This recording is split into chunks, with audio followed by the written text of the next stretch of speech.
So I am the daughter of Stefan Kraus, who was born in Warsaw in 1929, to a family, the Glossers. My great-grandparents were Teofil and Marta Glotzer. They were industrialists. They were it was a wealthy family. He was an only child. And so he was born in 1929. They lived on Ulica Chopina. And so then 10 years later, when war broke out, they left. They were refugees. He and his parents left and eventually ended up in America, where he met my mother, and here I am, and I have 2 brothers from him. I am writing a memoir about my father, who had a rather unusual trajectory from pre-war Poland to the 1960s and 70s, the sexual revolution. He was Bohemian. He was not a nice Jewish boy. He was the black sheep of his family. He died about 4 years ago, and I inherited his archive. Think of a funnel, right? First, his father died, so all of that material went to his mother. Then his mother died, all that material went to him. Then he died, and now I have it.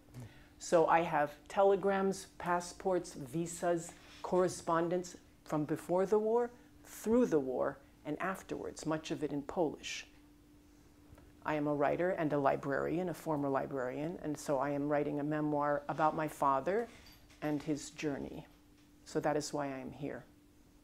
I have materials that I am donating to Polin, which I'm very happy to have such a resource for collecting this important correspondence, this historical record of what happened. So, how I understand, your grandfather with your father, they emigrated before? Well, on September 1st, 1939, my grandparents and my father fled Warsaw in a limousine with 6 other people. They were wealthy, as I mentioned, and I think the business had a car. Their business had a car. And so that's what they left in. And they went to Romania, they went to Yugoslavia, and so they left, but some of the family stayed in Warsaw throughout the war and survived, except for one person. So the immediate family, so there are my great-grandparents, Teofil and Marta Glosser. They had 5 children, right? They had 1 son and 4 daughters. My grandmother is one of the daughters. They all survived. And so it's kind of, I notice that when I tell people that, it seems like it's an unusual fact because only 1 in 10 Polish Jews did survive. So that partly the reason, I think, for their survival was they had international connections through their business. Glosser, Teofil Glosser Isin they produced knitting machines. It was, right, knitting machines, they imported adding machines and typewriters. So they had partnerships in Germany, in Sweden, in America. And so I think these connections helped them move money around, get documents, maybe even store some of their resources or sell the machines to someone and then get them back after the war. I don't really know the details of that. It may be in the correspondence that I am donating to the museum because it's all in Polish. So that's the story. Would you like me to talk a little bit about what the family's life in Poland was before the war? Yes, if you could also tell about what do you know about the history of survival and that's more detailed. So my great-great-grandfather already was a merchant, Wolf Glotzer. I don't know where he came from. And so it's a couple of generations of being affluent. They were not poor. And so then, as I say, they had this business, and my grandmother and her 3 sisters were all educated in between the wars, right? One of them was a lawyer, one was a doctor, one had a business degree. So they were pretty cultured, they traveled around a lot, and they were assimilated, I would say, because their names were Janina, Bronisława, Eva and Halina. They had Polish names, not Hebrew names. I don't think they spoke Yiddish at home. Only my great-grandfather still spoke Yiddish, Theophil Glosser. So they were very oriented towards Europe in a way, right? They were sort of sophisticated. They were, they knew a lot of languages. They traveled. They went to Zakopane. They went to Vienna. They went to Berlin. And so that was the kind of very comfortable life that they had. And they only had, so there were 5 children in my grandmother's generation. Each of those, they only had 1 child. So they would not have big families. So, and then 1939, my grandmother, her husband, and my father, so that's their family, right? My grandfather's name was Mieczysław Kraus. He went by Victor later because nobody in the States can pronounce Mieczysław. So he changed his name to Victor. Mm-hmm. So they left, as I said, in a car and were refugees, desperately in this big flood of people leaving Poland because of the invasion, and went to Romania. Evidently there was a crossroads, and the driver, I think, maybe was a socialist, and he said, let's go to Russia. They'll treat us well there. Let's go to the Soviet Union. And my grandmother said, no, we're going to keep going south. We're not going to go east here, because she didn't think it was a good idea, which I think was probably smart. So they kept going, and at some point, so they keep going. They're refugees. They're in Ploesti in Romania. They're in Yugoslavia. And my grandmother's sister, so remember there's Władysław, Janka, Bronka, Eva, and Halina. That's my grandmother's siblings and her, right? And so Janka, her sister, was married to a Gentile, the only one. His name was Franjo Puncu, and he was a diplomat. He was the vice consul for Yugoslavia in Warsaw. Yugoslavia was allied with Germany, right, at that point. So Janka and her son Andrzej and Franjo Puncu stayed in Warsaw. They went to Berlin for a year and came back. They're moving in and out of occupied Poland. And Janka had a false baptismal certificate to say that she was Christian, because her husband's Christian, she's Christian, and she always dyed her hair. I don't know, that maybe made her look a little less Jewish. I don't know. So this was critical to the family's survival. The fact that they had Franjo Puncu, who could move around freely, right? And Janka seemed like she's Christian. So when they came back to Warsaw, my great-grandparents were, their apartment was in the ghetto, what eventually became the ghetto, Ogrodowa 5. Their apartment was there before the war. So they just stayed there. So they stayed there during the war.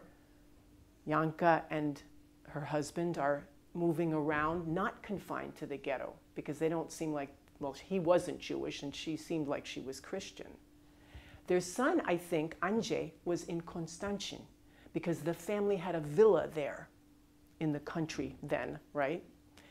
And so, and also there was another sister still in Warsaw. Eva stayed.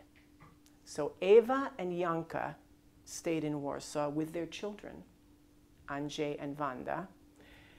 And my grandmother was a refugee with my father and her husband. And then the brother, Władysław, right, the oldest child of that generation, Władysław, who became Walter in the US because nobody can pronounce Władysław. He, I think, I found a little document that said he has a torn ligament in his knee and he's not fit for military service, dated August 31st, 1939. So I wonder if he deliberately obtained this documentation so he didn't have to fight. I don't know. He ended up in New York.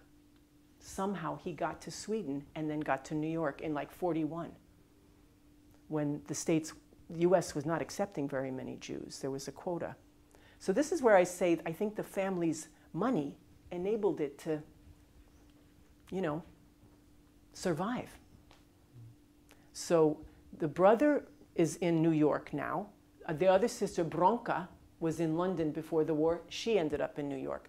So now during the war, we have Janka and Eva are in Warsaw with their children, right? And one husband. Sorry, I hope this isn't too confusing. And my grandparents and my father are traveling, racing to get away from the Nazis. They end up in Belgrade. Then, Belgrade is going to get, Yugoslavia is going to get invaded. Then they end up, so finally they took the last boat to Palestine. And one reason they got a visa to enter Palestine, which was also restricting Jewish immigration at the time, my grandfather started working for British intelligence. So he is working for Polish intelligence under Britain. So he was, I don't know if you want to call him a spy, but he was certainly working in intelligence. So during the war, I think from 41 to 47, my father and grandmother were in Jerusalem. She was in Tel Aviv, he was in Jerusalem at school. So that's where they were. So in Warsaw, throughout the war, right, are my great aunts, Eva and Janka, their two kids, Wanda and Andrzej, and Franjo Puncu, who was like the savior of the family, and my great-grandparents are all still in Warsaw. Eventually, I think in 42, when the deportations in the ghetto started happening, right, the big deportation from the ghetto, Franjo Puncu got the grandparents out, the great-grandparents out, Teofil and Marta Glosser. So they were out, and he hid them somewhere. And my great-aunt Eva was in Praga, across the river, living with two people, and probably under a different name. And my father's cousin, Wanda, that's my father's generation, Wanda, she assumed a Christian identity with a family, the Królewskis. So she had a different name, and she was going to church, and she was passing as Christian. And eventually, she became involved in the resistance, going through the sewers. So she was there throughout the war. Her mother was in Praga. That was her mother, Eva. And then Janka and Franjo Puncu were moving around. And Franjo Puncu is in Vad Yashem, the forest of the righteous Gentiles in Israel. He's commemorated there because he saved not just his family, but he saved other Jews. And he is the only one who died. He died, supposedly he died going into the ghetto to save his mistress. And he was killed with shrapnel. There was a bomb and he died. But he's the only one that died. So that's kind of an ironic thing, because he was a hero. So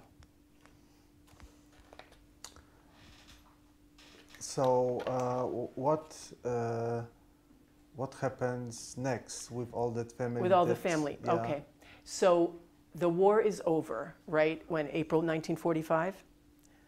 And so my great-grandmother Marta died just before the war ended. She didn't die because of the Germans, or she died maybe of natural causes. She died. Again, as I say, it wasn't war-related. It wasn't because she was shot or deported or anything. I think she just died, maybe, possibly because of malnutrition. I don't know. And my great-grandfather, Teofil, he's in his 80s, so they go to Sweden. I guess Sweden was a big gathering place for displaced people, I guess, yeah. So they sort of, Wanda, Eva, Teofil Glosser, Janka, they're all in Sweden, trying to find where are they going to go next. And of course, because Walter, Władysław, was in New York, that was the logical place. Eventually, they all ended up in New York. And my great aunts had, they were both married. Bronka and Eva, both of their husbands fought in the war, in the Polish army. Yeah, and they survived also. It's kind of amazing. They lived too. So eventually, they all end up in the States. And they continued the business. My great uncle, Walter Władysław, had an office in the Empire State Building. Somehow they preserved their assets. I really don't know how, but they managed to continue the business, and they didn't lose everything. I mean, they lost a lot, They had a villa in Konstantin, they had apartments in Warsaw, those were all gone, of course. But they somehow managed to stash their assets maybe with their trading partners and then get them back, I think, is what happened. And so, what members of the family do you remember personally? I remember my great aunts and my grandmother and my great uncle, because they were still alive. I would visit them in New York quite a bit. My father lived on the Lower East Side in a very small apartment. And the aunts my grandmother lived on the Upper East Side in a nicer apartment. And my aunts lived in Queens. And so I would go and visit them, and they were very indulgent, and my mother is American, okay, and my father is Polish. And so they were very European to me. They were very different. But I mean, I was drawn to them, you know. They still had quite thick Polish accents. My grandfather, and I remember my grandfather, Mieczysław, but Victor in America, he spoke like 10 languages, you know. My grandmother spoke a lot of languages, because Europeans do speak more languages than Americans usually. And so I remember them very well, yeah. And I don't remember, my great aunts didn't talk about the war, but I spent a lot more time with my grandmother, naturally, and she told these stories, mostly about their flight, right, about their fleeing Poland and all of these coincidences that would happen. She would be in Yugoslavia, sitting in a cafe, you know, desperate to get a visa, because here's all these people are trying to get an exit visa or an entry visa. And somebody would come up to her and say, "Aren't you Mrs. Kraus from Warsaw?" And it would be an acquaintance who would help her. So she felt like there were all these strokes of fortune, all these lucky coincidences that saved them, you know?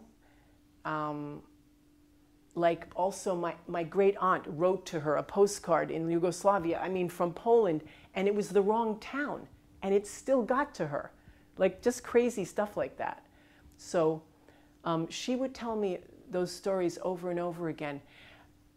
Like they were on a train and there were all of these soldiers. I'm trying to think if they were Russian soldiers or anyway, and one of them said his name was something, and then later he said to her, well, actually my name is Kohn, meaning he was Jewish, and he sent her food packages later. And so, you know, she remembered the good things that happened to her during that time, where people helped each other out. But you know, I don't think she ever went back to Poland. My father did. My father was a big Polish patriot, actually. He, you know, I mean, this is obviously a very complicated issue, to say the least, about Jews and Poles, and whether you consider yourself a Pole or a Jew or a Jewish Pole or a Pole of the Mosaic faith or whatever. But he was always very a Polish patriot. I mean, he felt very emotional about what had happened to Poland when it was invaded, and he always pointed out that in the Forest of the Righteous in Israel, where they commemorate Gentiles who saved Jews, the biggest percentage, he said, are from Poland, you know? So he really appreciated that. And he was not observant. He was not an observant Jew. For some reason, he wasn't even circumcised. Born in 1929 to a Jewish family, why not? I think my grandmother sort of implied that she knew something was going to happen, and so she thought, that's not a good idea. Let's not make him obviously Jewish. But I don't know. I think it was more that my grandmother's generation saw themselves as modern, right? They didn't want to be, you know, the old rituals and traditions. They wanted to be citizens of the world, not just Jews. And I think that was a factor in that he wasn't circumcised. And so he really identified as Polish. And when we were in New York, and New York has a lot of Polish people living there, And so, you know, he would always say, oh, I think they look Polish. And he had a lot of Polish friends who were not Jewish. So they were not even, they were not, even in Poland, they were not observant that much and not sort of in that world of Polish Jews that spoke Yiddish, and they were not observant. And so I think, you know, there were two schools of thought there. One is that we should keep ourselves kind of separate as Jews and maintain our traditions. And another one said, no, let's all be Polish together, you know? And I think they were on the second group. But did you hear Polish in your childhood? Well, I didn't grow up with my father. I was 3 when he left. Uh-oh, I just touched the microphone, sorry. I was 3 when he left. So I grew up hearing my great aunts and my grandmother and my father speak Polish among themselves, but I didn't learn it. And you know what? Even if I had grown up with Steve, my father, Stefan, I don't know that he would have wanted us to learn Polish, because in the States, a lot of people who are immigrants, they don't want their kids to learn the language. It's a difficult language, my God. I wish I had learned it, because then I could be reading those letters instead of having to give them to you guys. But, you know, so I understand a very little bit of it. Yeah, and I like the sound of it. I always liked the sound of Polish. And supposedly, my father worked as a translator and an interpreter. And people would often say, oh, he has beautiful Polish, because I guess it was from before the war. You know, which I thought was kind of interesting. I have a Polish friend, Ania Kaminska, who grew up in Poland, and she said, oh yeah, your father's Polish is different. It's different. So that was interesting to me. So I don't know Polish. Yeah. And what about your grand uncles and aunts? Uh-huh. What was their Jewish identity in the United States? Not very much. I just, you know, it's not that they didn't know they were Jewish, but I thought about this because I have friends who are American Jews, whose families have been there for a long time. That's a whole different milieu.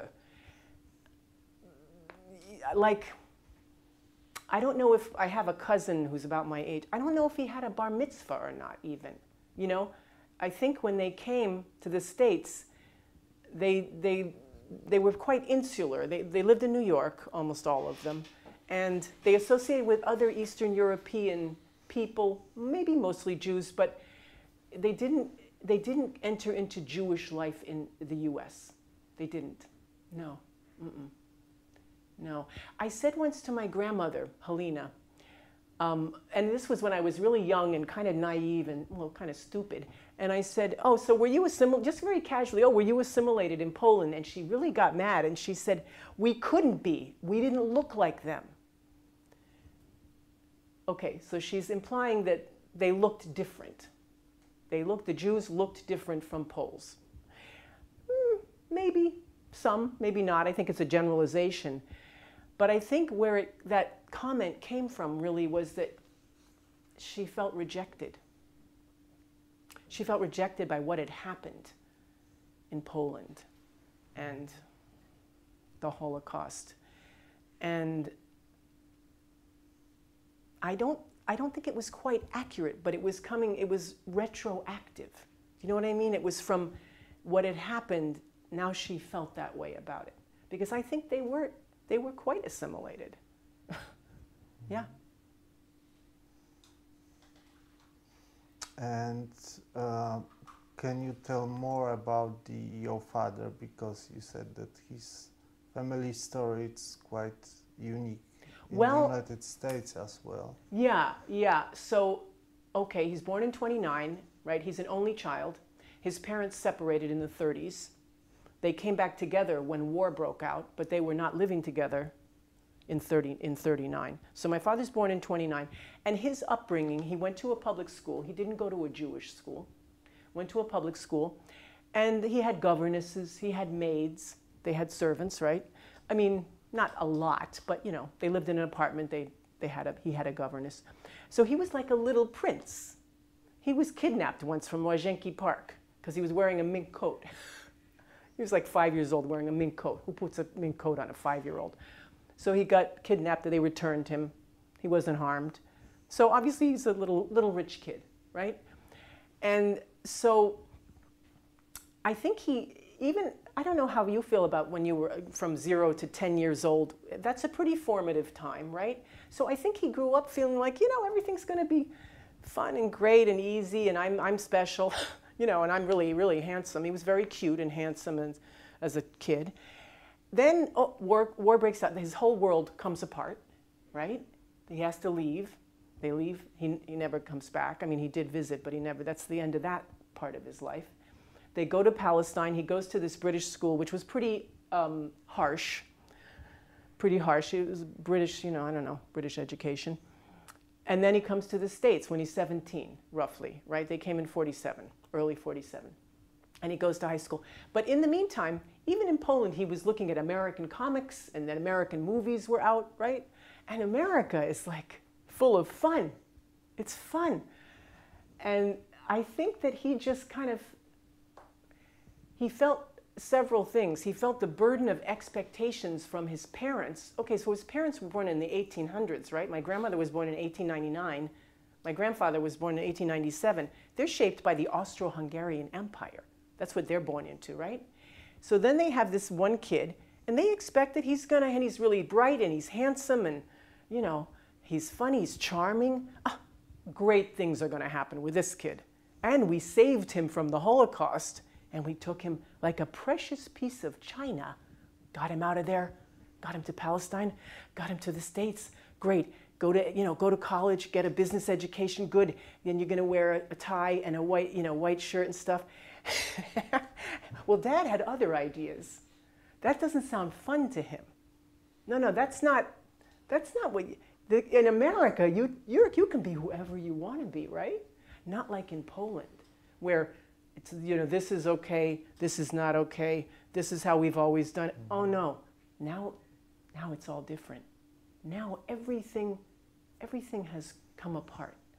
That whole world that was shaped and it was quite fluid in Poland. I don't mean to imply that it was rigid, but there was a way of doing things that was the right way. Now he's in the States and he's 17. So for a while, he does follow that path. He goes to college. He gets married. They didn't like my mother. Not because she wasn't Jewish, but she was illegitimate. She didn't seem like the kind of person who's going to push my father to succeed. But my father gets married. He goes into the army. He has 3 kids in quick succession. And he finishes his college degree. Okay, so now he's checked off these boxes for becoming an adult, right? So this is what you do. You go to the army, you get married, you have kids. Okay, I'm an adult now. In 1960, he's about 30. My parents divorced. I mean, they were really incompatible. And then for the rest of his life, which is about 55 more years, he kind of does whatever the hell he wants to do. And that did not include regular work. No, it didn't. It included a lot of traveling around, a lot of lovers, a lot of experimenting. And his parents were very, very autocratic. They were very domineering. They were both very powerful personalities. Both very, very smart, very cultured, and very, very controlling. So they wanted him to do what they thought he should do. He didn't want to do that. No, he didn't want to do that. Let me introduce at this point another factor in my father's journey, which is he was bipolar. Not completely bipolar disorder 1, he was bipolar disorder 2. So his moods were like this, starting in his late teens. He would get all kinds of energy and ideas and then not want to do anything. So this is another factor in who he was. So in the 60s, he was in Washington, D.C. He moves back to New York in 1960, and he lived there the rest of his life on the Lower East Side. 2 apartments only for 55 years. Small apartments, rent controlled, which means it was cheap. And he did escort groups from Poland in the 60s for the State Department. He was their translator. So groups from communist Poland would come over, and it was like a Cold War program, right, from the State Department, because they wanted to show people from Poland how wonderful democracy is and how wonderful our system is compared to yours.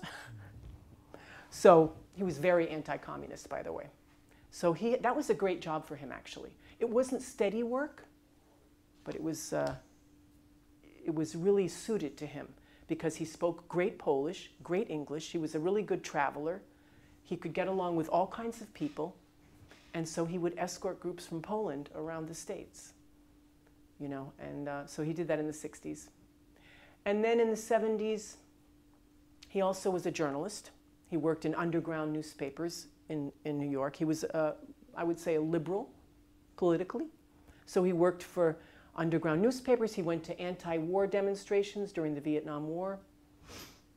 And also was always interested in the stock market. Lifelong interest in the stock market, which is kind of funny when you think about it, that he was so bohemian. And then he also participated rather enthusiastically in the sexual revolution because as things started to open up in the 60s, remember free love and all that, he was definitely interested in that and interested in pornography and worked for magazines like Penthouse, wrote for them, and Screw magazine. I'm not sure when that started, but that was a very big publication for the sexual revolution, you know. And so he wrote a column for them, and he had a cable TV show, which was called, I would call softcore porn. In the early days of cable TV, he would interview like porn stars, and you know, he would go and review swingers clubs, stuff like that.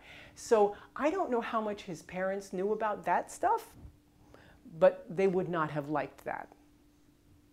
And so that was kind of how his life was. And, you know, when I say a nice Jewish boy, I think that the stereotype of that is someone who has a steady job, has a house with a picket fence, you know, has a car. My father didn't have any of that. No, he had a little apartment, no car, he never drove, never owned any property, and he was happy. He had a great life. He had a great life because why? He did everything he wanted to do, right? He pleased himself. Now, were his kids happy with that?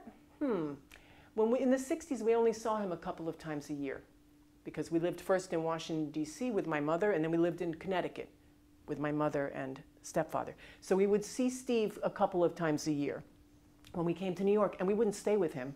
We stayed with my grandmother and we saw the aunts, and it was very, very nice. She kind of spoiled us. But he was kind of, and he didn't pay his child support. No, because he didn't have money, because he didn't care about money. What he cared about most was freedom. He wanted to be free to do what he wanted to do, not what his parents wanted him to do. He rejected all that. But do you think when you think about his life, what influence does war had on him, or it was just maybe it has no influence? Oh no, I think you're right, it did have an influence on him.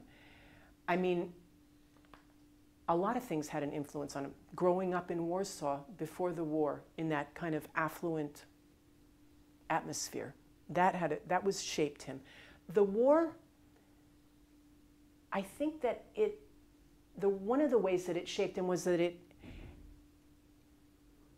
maybe it made him feel that nothing is permanent, right? That you can't rely on things staying the same and being stable.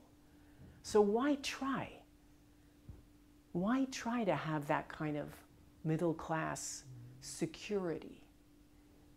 So, you know, you could say that, but you might also say that he had that kind of security when he was growing up, and so he didn't value it. Sometimes if you grow up without that, you want it. Well, he didn't need it. he was happy to throw himself on the bosom of the world and see what happened. And maybe he felt also, I must be lucky. I lived. I must be really lucky, you know? But did he and your also parents or grand-aunts, did they talk about themselves as survivors in that context? You know, my father did, in 2013 or 2012 maybe, he did a presentation at a university where my wife works. And it was the Holocaust Survivors Workshop. He didn't, he escaped the Holocaust rather than surviving it in a way. So because they all knew people who had died, right? My family, while they survived, they all knew people. And in fact, more distant relatives did die in war, in Poland and in the camps, and friends, right? So they did not, I don't know whether they considered themselves survivors or not. My great aunt, Janka, whose husband is the one that died, she got reparations from Germany. And her son did also, for losing his father. So they did get reparations. And also there's a difference. Steve wasn't in Warsaw during the war, right? Whereas his cousin Wanda and his cousins Wanda and Andrzej, they were in Warsaw, so they witnessed more than he did. Like, he didn't witness anything. What he witnessed was when they were leaving Warsaw on September 1st or 2nd, he saw that everyone was trying to leave. So he did see that part of the war or the invasion. That's it. But the rest of them, yeah, their experiences were different, right? Yeah, the ones that stayed in Warsaw, and then Bronka and Walter were in New York. The two great uncles were fighting in the Polish army, you know, under the British, I guess. So people had different experiences. But Steve said once, we were so lucky, yeah. And so, what were the political views of your grandparents? They were like,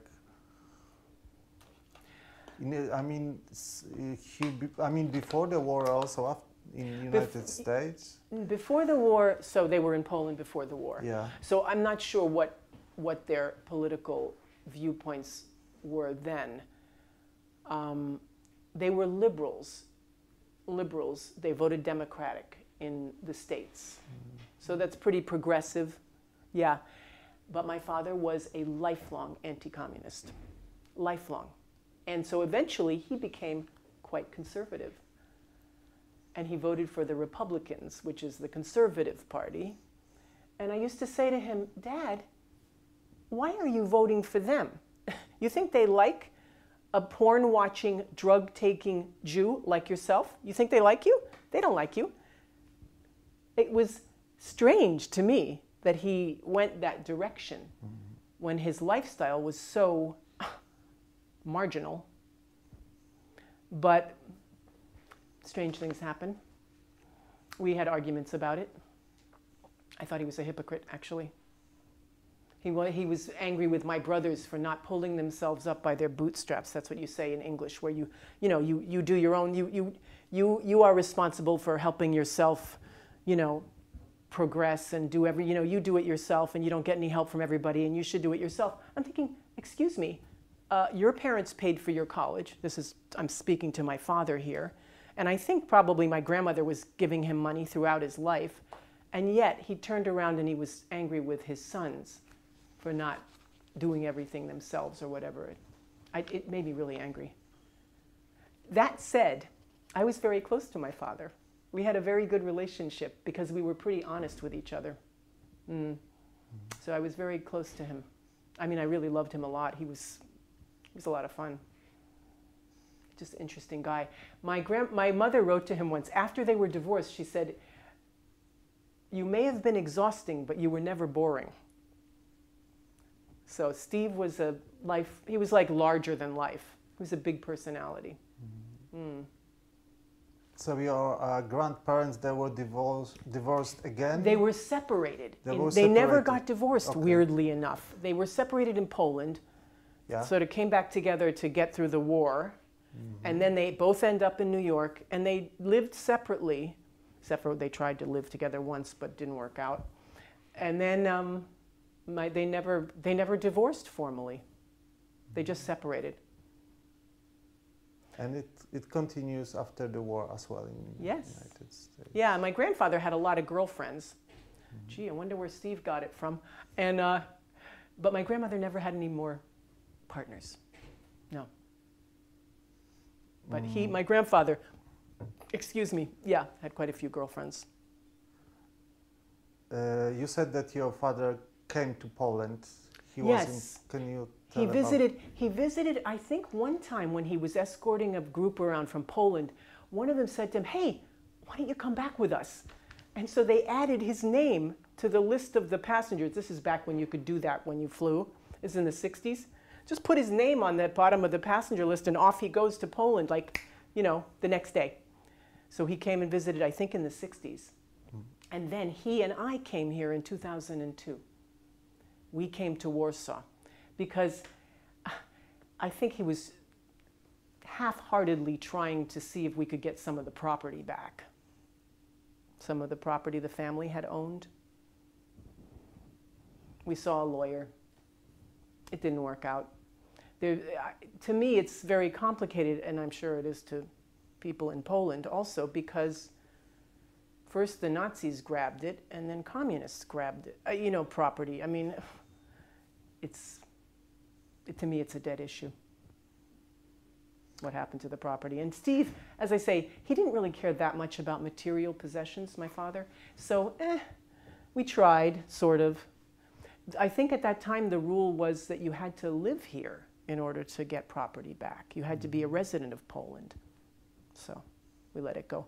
But he did not have any bitterness towards Poles. He didn't. Mm-mm. And what you were doing here? We stayed in Wilanów because he had a friend who had an apartment there. And we came and we went to Ulica Chopina, which is where his apartment was. I don't think the building is still there because Warsaw, right? It's destroyed. You know, and I don't know, we went around, we just looked at things. Yeah. Pauline wasn't here then. Yeah. And we didn't go to where I don't know what was left of his former life here. Yeah. I don't know what was left that he could have shown me. So I have a journal from that time, but we went to see the lawyer. Yeah, we went to see the street where he used to live. I don't know if we went to Ogrodowa, where his parents, his grandparents lived. Yeah. So,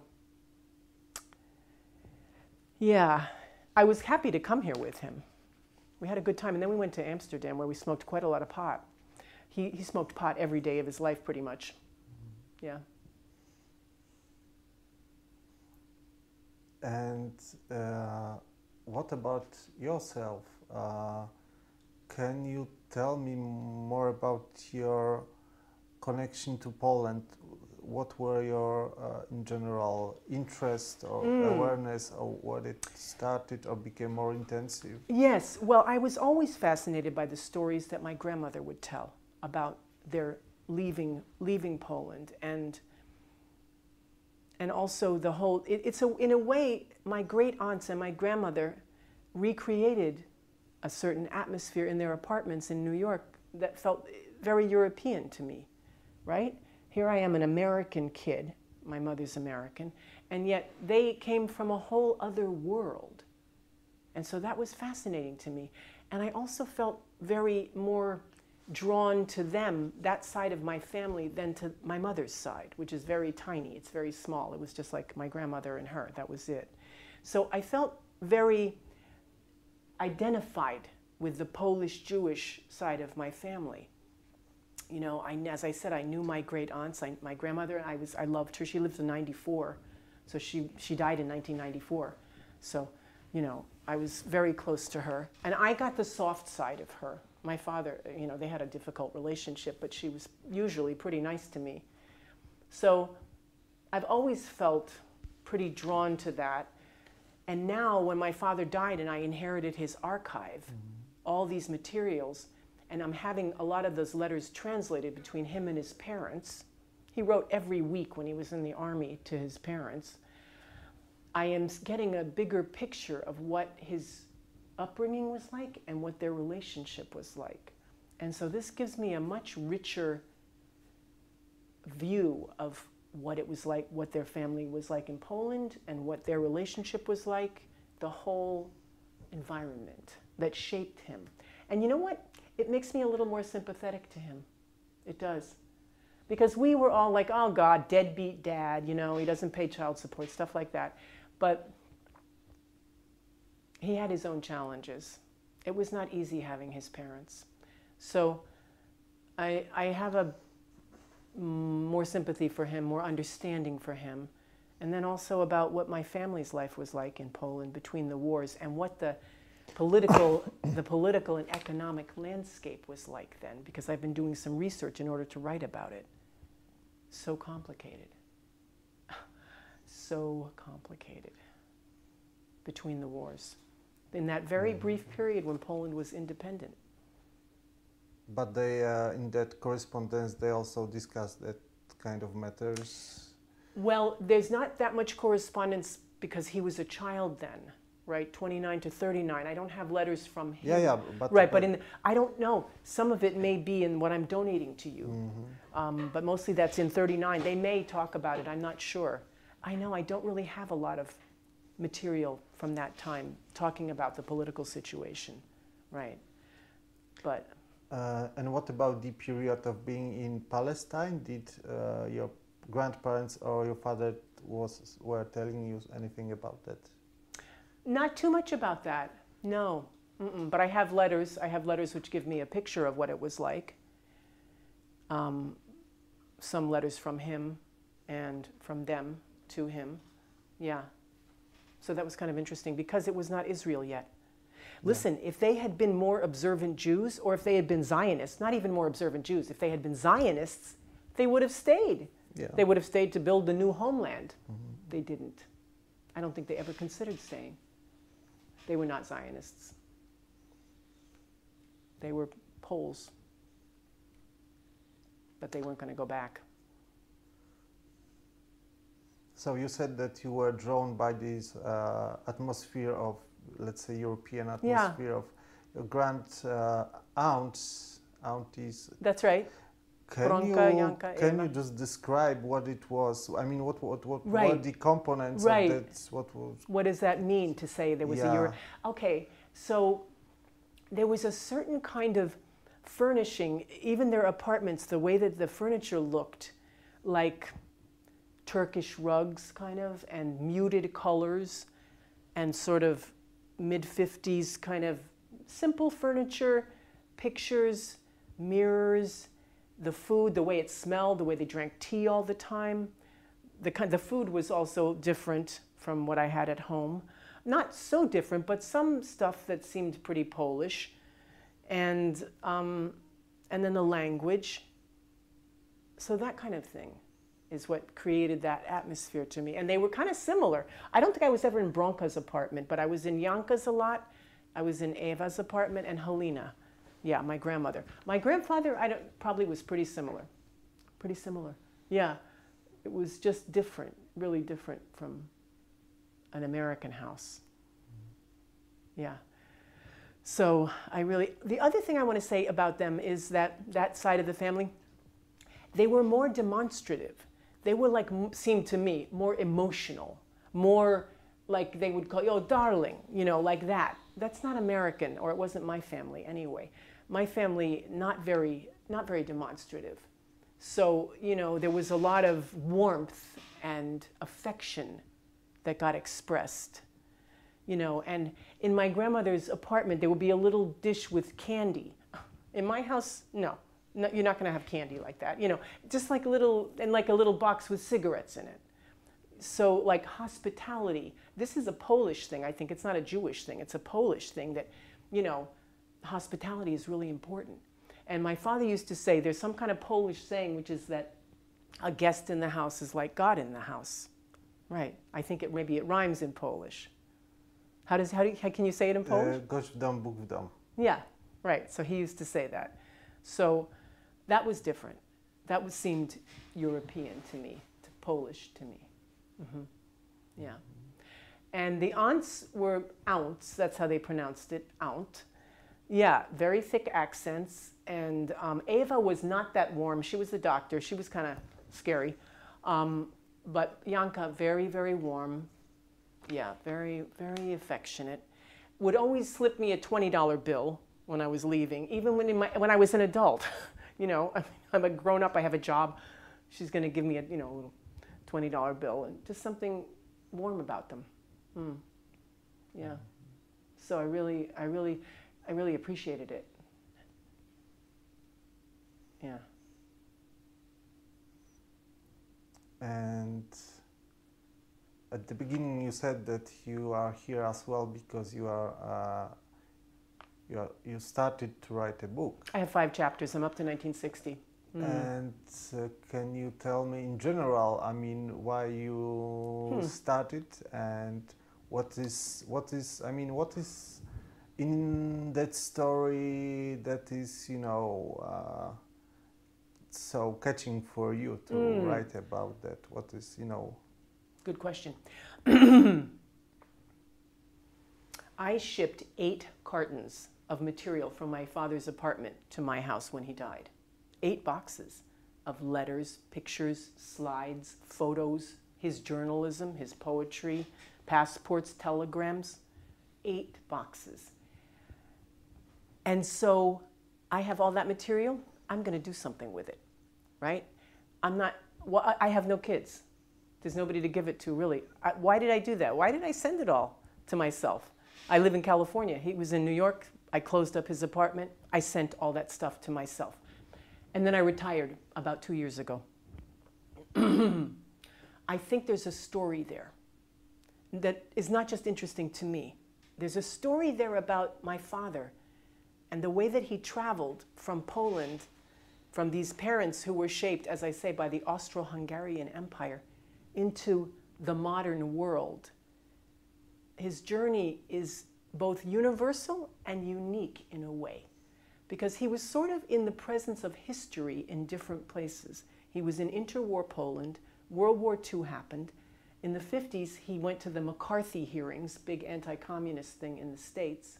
In the 60s, he participated in the underground and in the hippie kind of life in a way. Then there was the sexual revolution. So he's coming from the Austro-Hungarian Empire to Screw magazine. And he had this huge life. And I think there's a story there. That's one aspect. The other aspect is that he and I had a very unusual relationship, which you perhaps can tell. I didn't grow up with him. He was not a paternal figure to me. You know, he wasn't like, we called him Dad until he wanted us to start calling him Steve. You know, first it was Daddy, then it was Dad, then it was Steve. And so it was as if we were peers, we were equals. Because, you know, he told me almost everything. So sometimes I would tell my friends that my father is talking about how he had, you know, whatever, sex with so-and-so or something. Oh, God, do you want to hear that? That's your father. I'm like, oh, no, you don't understand. He's not like a father to me. Well, he's not a parent. Let me put it that way. He was my father, technically, but he was not a parent. He was not a parental figure to me. So he and I had an unusually open, honest relationship. And I think that's part of the story, because I had access to a lot of his inner life in a way that you don't usually have with your parents. Because they want to preserve something about their authority. He didn't. He didn't earn any authority, and he didn't try to maintain any authority.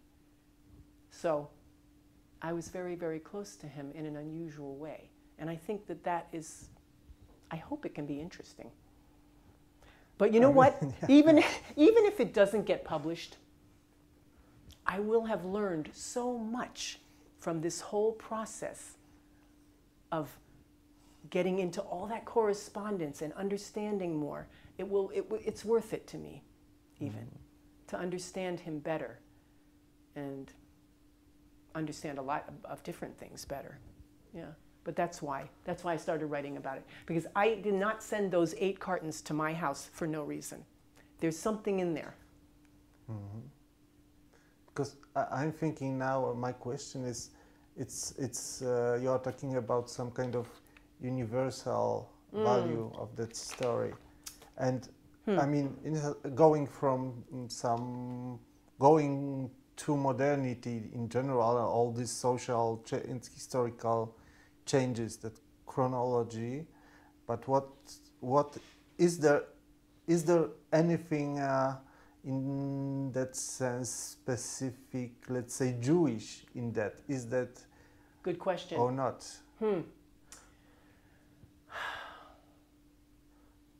Is that this is like we say here in oral history, our project? Yeah. That we are just because this is also our let's say dilemma. At least that we are just telling. We are documenting Jewish fate, Jewish story. But is it? Maybe it's not. I mean, I don't know.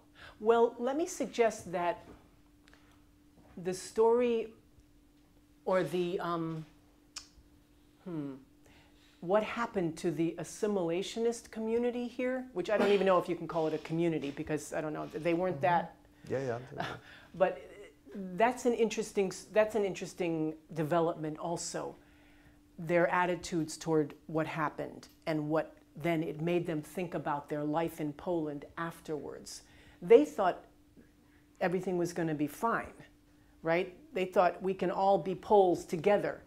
And so that was one strain of Jewish thought, was let's not be so separate. Let's integrate, right? Let's integrate.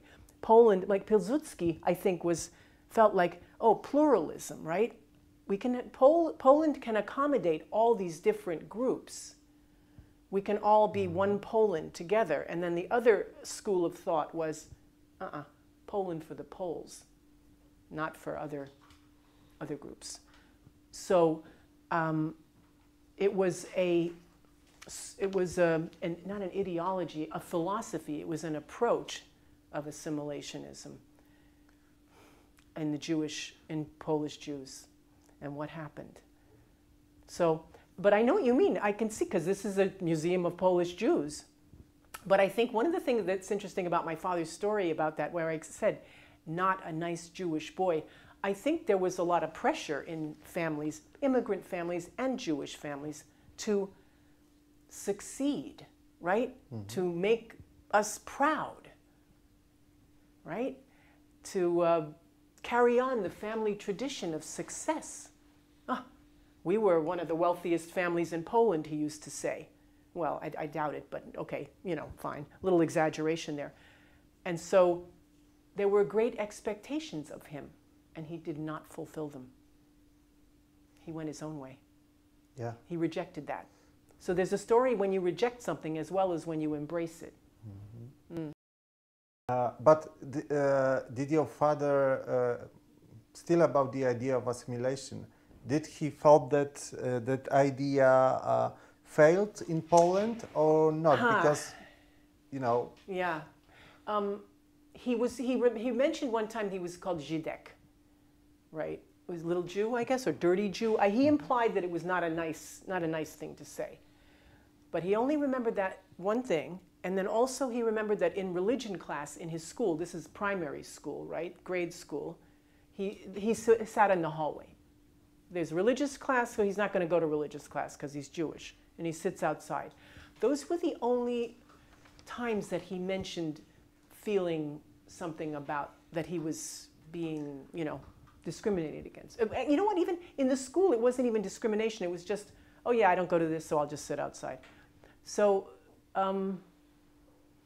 he was only 10 when they left. And I think he led a very sheltered, insulated life. So I don't think he was that aware. He was kind of a dreamy boy. He was the kind of boy who collects stamps and coins and reads comics and watches movies. Not athletic. No. So he was kind of insulated. His cousin, Wanda, who was a year younger and stayed, she noticed more what happened. And of course, she was here when German posters went up and stuff, you know, Jews can't do this, Jews can't do that, stuff like that. She was more aware of currents in the society than Steve, which was interesting to me because she was a little bit younger, but she noticed more even when before the war, she noticed. In fact, before the war, here's an example of the assimilation thing. She said they went to some part of town where people from the villages would come, and she means Jews, I think, peddlers. And they were, she did an interview for the Shoah Project, right? This is a project documenting survivors. Okay, so she did, so I'm watching this interview, and in it she talks about going in Warsaw before the war, going to this part of it where the people came and set up booths and probably sold vegetables. Jews from, I think she's implying they're Jews, and they're shouting, and I'm thinking she's going to say, it was really fun. No, that's not what she says. She says, I didn't like it. I didn't like it. I didn't think we were like them. She doesn't want to identify with these Jews because they're poor and they're loud. They're not cultured, right? And I think that's what she was implying. So this is that part of that assimilation. You don't want to, you want to separate yourself from, and it's a class thing as much as a religious thing. In fact, it's more of a class thing. You don't want to be identified. And then she says later something like, I realized we're the same. We're the same. Yeah. Because never mind how much money you have.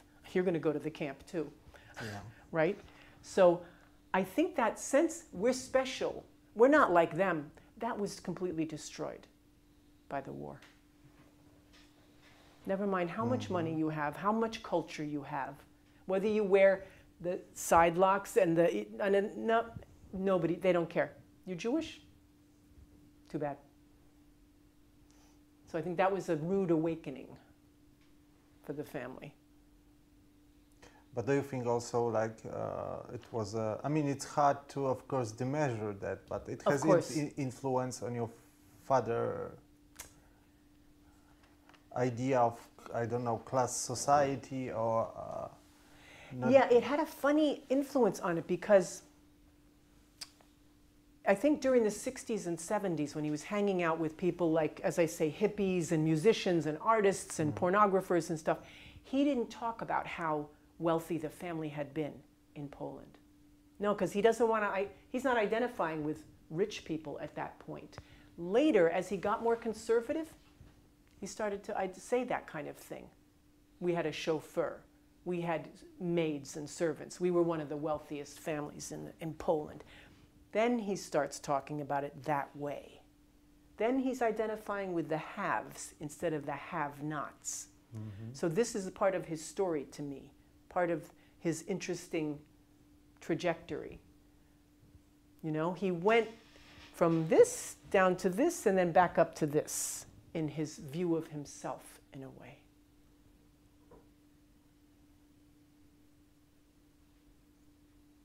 Okay. Yeah.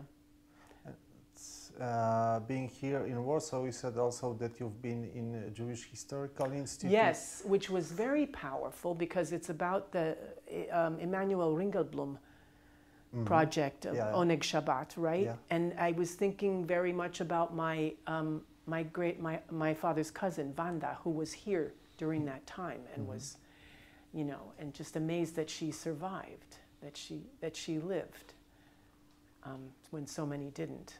Yeah, it was very moving. I thought it was very powerful, actually. And all those, the writing of people saying, remember us, you know. Yeah. But did your aunt, Wanda, was she telling you anything about the ghetto, being in the ghetto? Yes, she does. In the interview, she talks about it.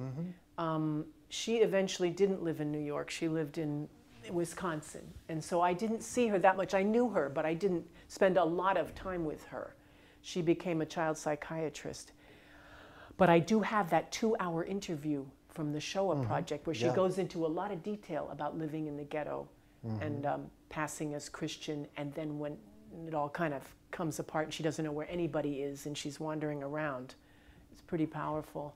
Yeah, she was very brave, actually. She felt a lot of guilt about she felt a lot of guilt because she would go in and out of the ghetto with her aunt, Yanka, and she would see starving people and corpses, and, you know, she would feel guilty that she had enough food, that she was, you know, living in safety. Yeah, a lot of guilt. My father had no guilt at all about having survived. None. But she felt very guilty about it.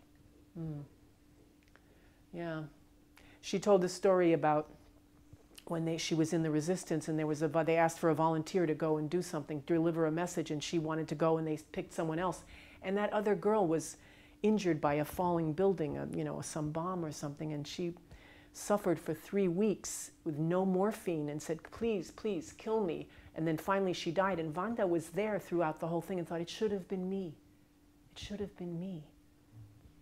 She was guilty, felt guilty about it, you know. So she was really very affected, as you can imagine, by that whole experience, and kind of struggled with depression her whole life. Yeah, Steve, you know, went, as I say, up and down, up and down. But this was from a biochemical disorder rather than from experience. Yeah. And do you have any other family, or there was another members of the family in other, you know, parts of the world where there? Yeah, I mean, mostly it was really, I was with my great aunt. I knew my great aunts and my grandparents, because New York is close to Connecticut. It's close to, so yeah, there's, I have some second cousins, and Steve's cousin Andrzej, he was blonde because he was from the Yugoslavian vice consul and Yanka, right? So Andrzej looked blonde. I mean, he was really blonde. So I knew him a little bit. I wasn't crazy about him, but they were. He was living in the United States as well. No, in London. He eventually ended up in London. He was a fashion photographer. Yeah. Yeah. Yeah. Yep. Not a very big family. Eventually, because my great aunt, they only had one kid, right, each. So I do have my father has a cousin called Tommy Glosser. So he has the family name, Tommy Glosser. And he was like very, very successful. He's considerably younger. And so he was like the head of Reuters. He was like really, really successful. So he was Walter's son from a second marriage. So remember my grandmother Helena, the oldest brother, the only brother she had, Władysław, Walter Glosser, continued the business, Empire State Building, that was Walter Glosser. His son from the second marriage, Tommy Glosser, very successful, went to law school, made a lot of money, Park Avenue apartment. And Steve knew him, I mean, obviously they were in the same, but then eventually Tommy Glosser didn't really want anything to do with our side of the family, partly maybe because of Steve. So I haven't seen him in, I don't know, 20 years. And he lives in New York. I mean, I go to New York all the time. Haven't seen him. Oh, well. I'd love to talk to him because he would have some information about the family. I don't think he wants to, he doesn't want to. You know, my father was pretty disreputable, pretty, you know, not very middle class. So I think there was kind of a separation there. Yeah. Yeah. A lot of them are in Polish because before the telephone, people wrote all the time, right? Before email and the telephone. But not only letters are in there, there are telegrams. So some of them look like this. These are copies. This is after the war when the family is trying to find out what happened. And so this particular telegram is April 23rd, 1945, soon after the end of the war. Radio Lublin announced April 14th, my family saved, need help. Could you assist me in finding address, Teofil Gloser, and then it gives Ogrodova 5 and Skalimov near Warsaw. So this is my great uncle writing from New York, the telegram, and asking for information from the Polish embassy in Moscow. So that's this RCA radiogram. So that was one of the things. And then this one, Yaga Bronya with family, Pavel's perished, Volinsky's unknown. Again, this is information about what happened to people. So I have these telegrams, quite a few of them. And then I have this is my great-grandfather's will. This is a copy, but it's signed by all of my my grandmother and great aunts. I have that. And this is a copy of a Red Cross. I think this is something you have. I saw in a display here.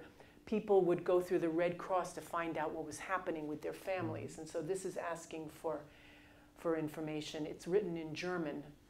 And it's, let me think about when the date is. It's October 13th, 1939. So it's not that long after the German invasion. So this is just a small, this is something I have. Then this is a notebook that I found in my father's effects, my father's archive. And it's a list of items in 1939. And it's like an inventory of what is in the apartment, I think. And so it talks about furniture, lamps, works of art, vases, and it gives the names of the artists and stuff. And then it goes into some kind of record, I think, of money that is being distributed. And this starts off in March of 1940. This is from Franjo Puncu, my great uncle, the one that saved people, who was the vice consul of Yugoslavia and was the only one that was killed.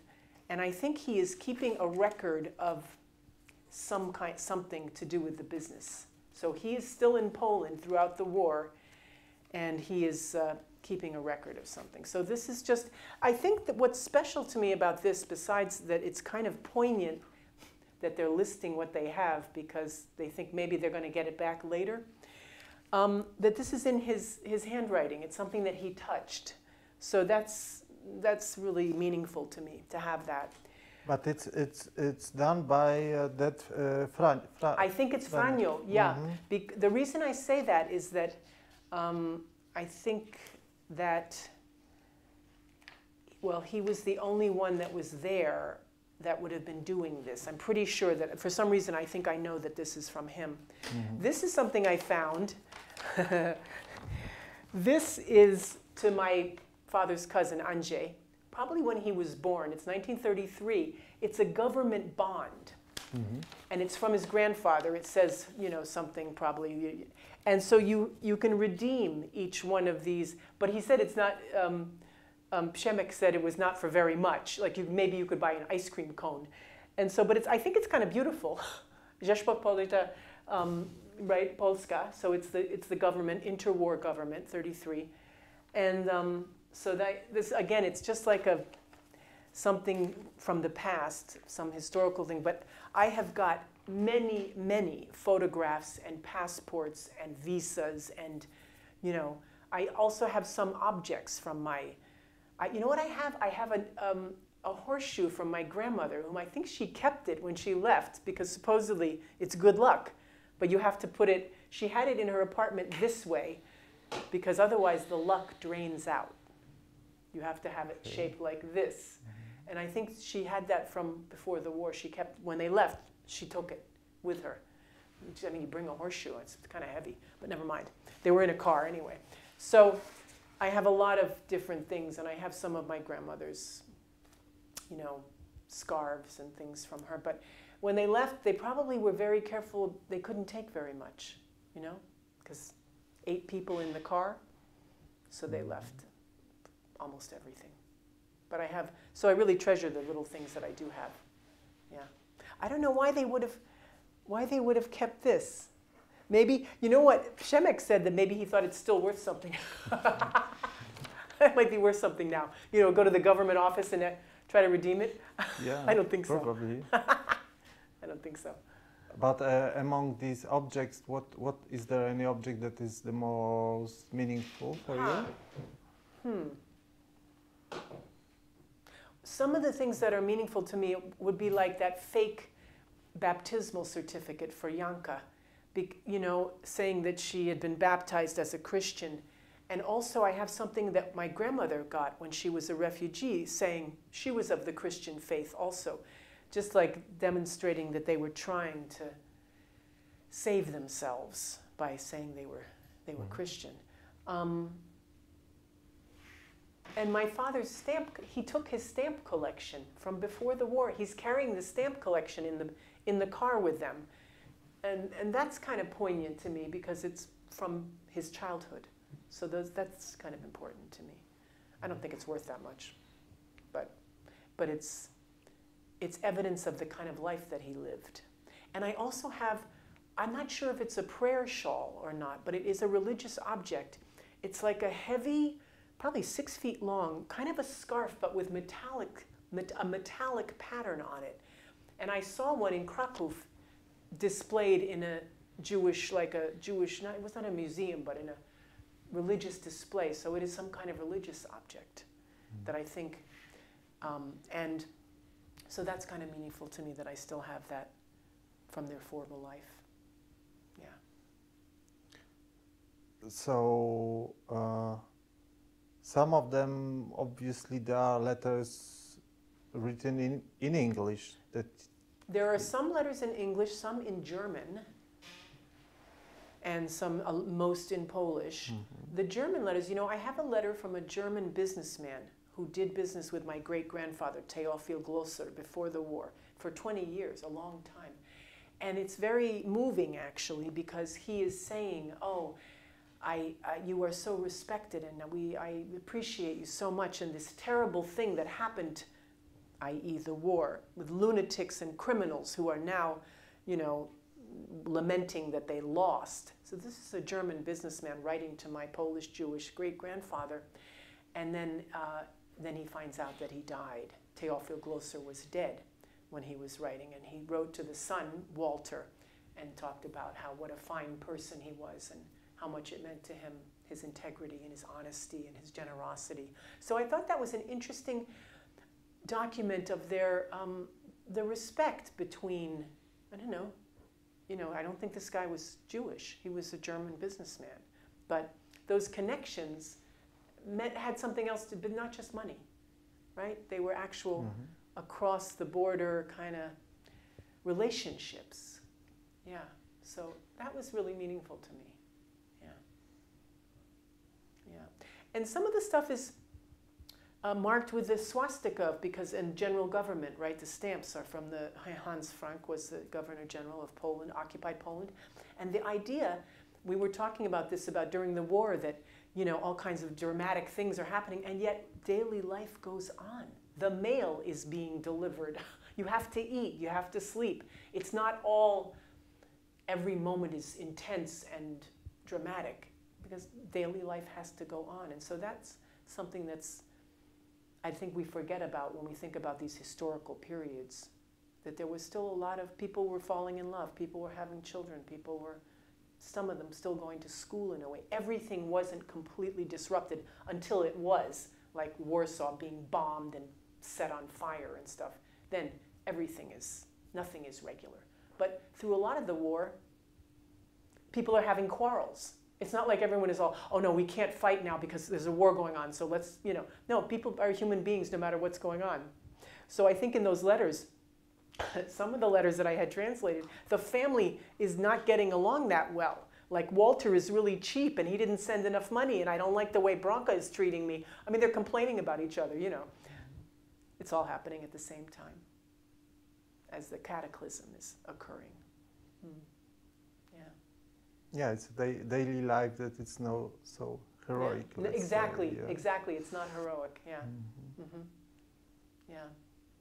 So how you translated those letters? Well, I have a close friend, Ania Kaminska, okay, and so she's Polish, and her daughters are bilingual, completely bilingual, and so the oldest one, I'm paying her, I'm not asking her for free because it's hours and hours, but she is translating them for me. She's translated quite a few already, a lot of them for me. Yeah, because I have that. You saw I gave that stack. I have another, probably the same, and they're very thin paper, so there's like hundreds of letters. Yeah. Mm-hmm. Mm. And eventually, when I'm finished with this project, I would probably like to donate all of it here, including the passports and the documents, if Pauline is interested in those. I don't know, or the visas or the pre-war things. Yeah, just keep a couple. So those that you brought today, that's that's just like a fraction of it. But how you chosen them? Those were, I think, so here's the 8 cartons from my father, right? But when my grandmother died in '94, when we were cleaning out her apartment, I took some of the letters. So I think that's what I brought to you, is that the letters that I had in my archive, not my father's. He had some, I had some. Oh, and we threw out a lot of stuff too, because he kept saying, let the past bury the past. And I made him save a lot of stuff, which he then put under his bed and just left there. So, you know, he was not so interested in preserving the family history as I am. He wasn't. But interestingly enough, he kept a lot of stuff from his life. Pictures of old girlfriends, early journalistic efforts, I mean from the 50s, poems that he wrote. I have all that, because he kept it. So much for let the past bury the past. But if it's his past, he kept it. I think he was kind of, I don't know what his attitude was about the family history, because he didn't make them proud. You know? He might have felt that as a burden about how great the family was, how rich the family was. At some point, I think he kind of, maybe he was a little sick of that. And what was his journalistic work, what he was writing about? Okay, so in the army he was writing, his position was public information officer. There was no war going on, so he was in the army doing 2 years of service, you know, writing press releases for the army. He covered Alaska. He was stationed in Alaska. It wasn't even a state then, because this is 1954. Writing about your own father, what is... You know,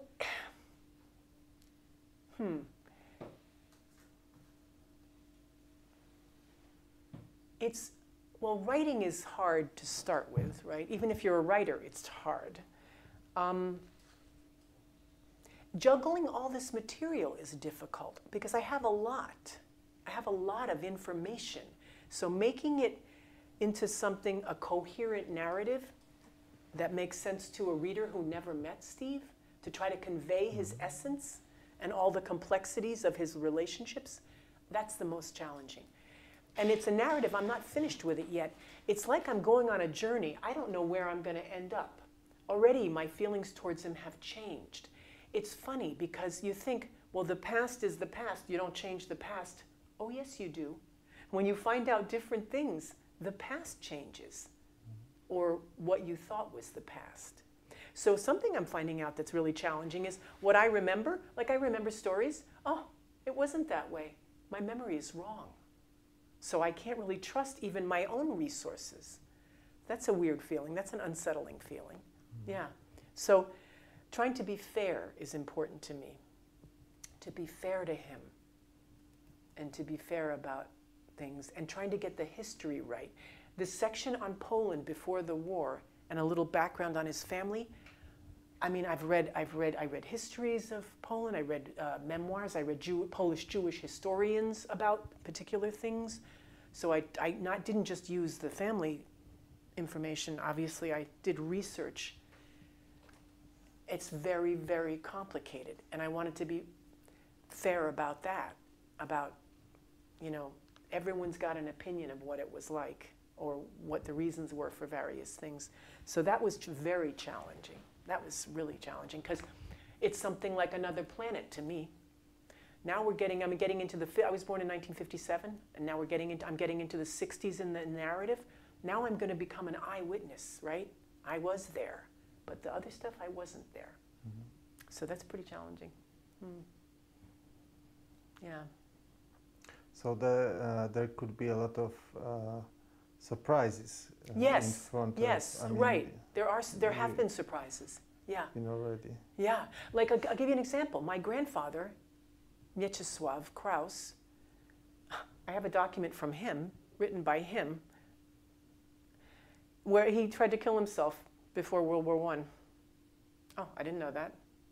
There's mental instability in Steve's father. I had no idea.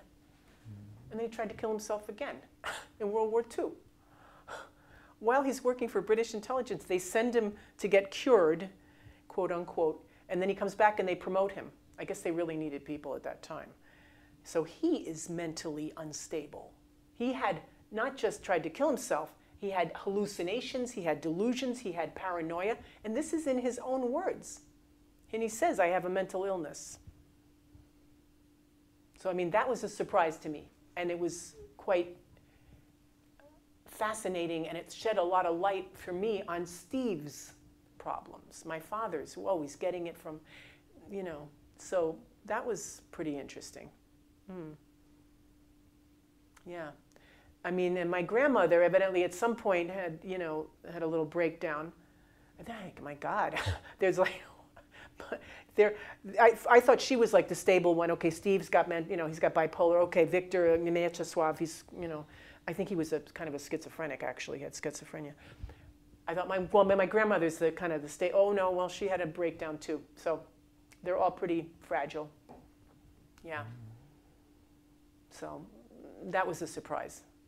Those things are like little grenades going off in the, it's like, oh shit, what? Yeah. So there's a lot of drama. There's a lot of drama going on there. They're very dramatic. Yeah. They're powerful personalities.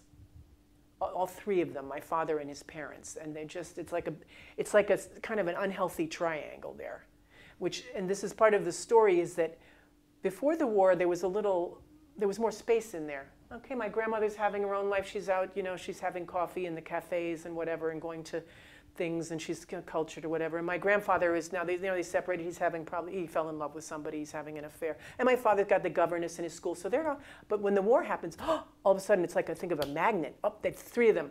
The three of them are together, and they've got to go like this and flee.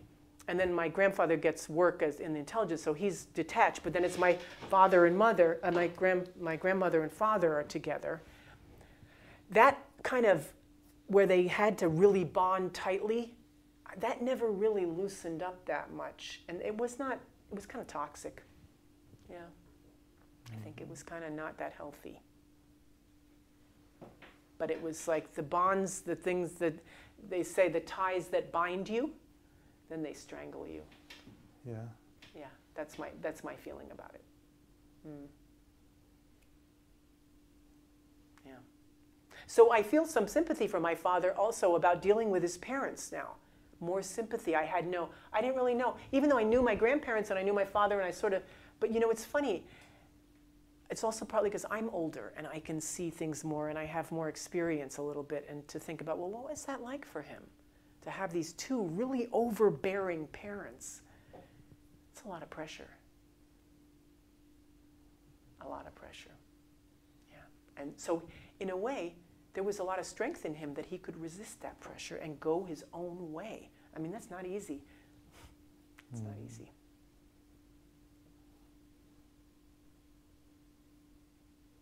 Oh, you know what, though? You asked me about, so his identity as a Jew. Here's something interesting. In his later years, I'm going to say in his 70s and 80s in New York, he volunteered at this organization, Foundation for the Righteous. It's a Jewish foundation, and what it does, one of its big main goals is to help Gentiles who are still alive who help Jews. And so he would go there and volunteer, and one of his jobs would be, because he spoke Polish, talk to people who were still in Poland and see if they needed any help. So it's kind of like he kind of came back around. I think that's kind of interesting, that he was involved in this Jewish organization as a Jew, appreciating, but see, because he was a Polish patriot in a way, and he wanted to show his appreciation. And so I'm glad I remembered that, because it was an important thing to him to do. Yeah. Sometimes he would just like put stuff envelopes and stuff. You know, he wasn't always on the phone to really elderly Poles, probably, right? By now, they would be pretty old. But he did that. And one of his best friends for a while was Father Emil, who was a Polish priest who lived across the street from him. And Steve would go over there and hang out with him, and Father Emil had like a bottle of vodka in the bottom drawer. And I mean, probably at 10 in the morning they were having a little snifter. So he loved Father Emil. So, and there were also on the Lower East Side, there are lots of butchers, or there used to be, not anymore, there's only one left, Baczynski. Anyway, he would go and visit them and hang out with them and sit in the back, and they would give him kielbasa and stuff. And, you know, these are not Polish Jews, right? They're Christian Poles, Poles, yeah, Polish Americans, yeah. Yeah. So, yeah. I think that's partly why he loved New York. New York is very European in a way. And it certainly was more so in the 40s and 50s and 60s. Yeah. Still, it's pretty European. So, but yeah, Foundation for the Righteous. Yeah, Steve volunteered there for years, actually. The other thing he would do, another job he had was as a court interpreter in family court, because lots of Poles living in New York, they would end up in court and they needed translators, and so he would go and interpret for them. So he did that too. I think he was more confident about his ability to speak Polish than to read and write it. Yeah. Yeah. So he definitely used he made some living from the fact that he knew Polish, you know. Yeah. Both in escorting groups around for the State Department in the 60s, and then also as a court translator. Yeah. And then this wasn't for pay, but the volunteer job was to do with his speaking Polish. Yeah, so he obviously maybe, I mean, he had all the time some kind of connection. Yes, obviously. All the time. Yeah. Yeah, even in his daily life. Because he would also go to the restaurant every morning for breakfast, the Neptune, and he helped them with their ads and stuff. So he definitely was, interacting with Polish people all the time. Do you want to add something? I just really appreciate the opportunity to talk about the family, and the work that you're doing here, I think, is really, really great. And I'm sure a lot of people really appreciate it. And I thought the exhibit, I went through it yesterday, was really moving and very well done. Yeah, so thank you so much. Everyone's been very, very friendly and welcoming. Thank you. Thank you.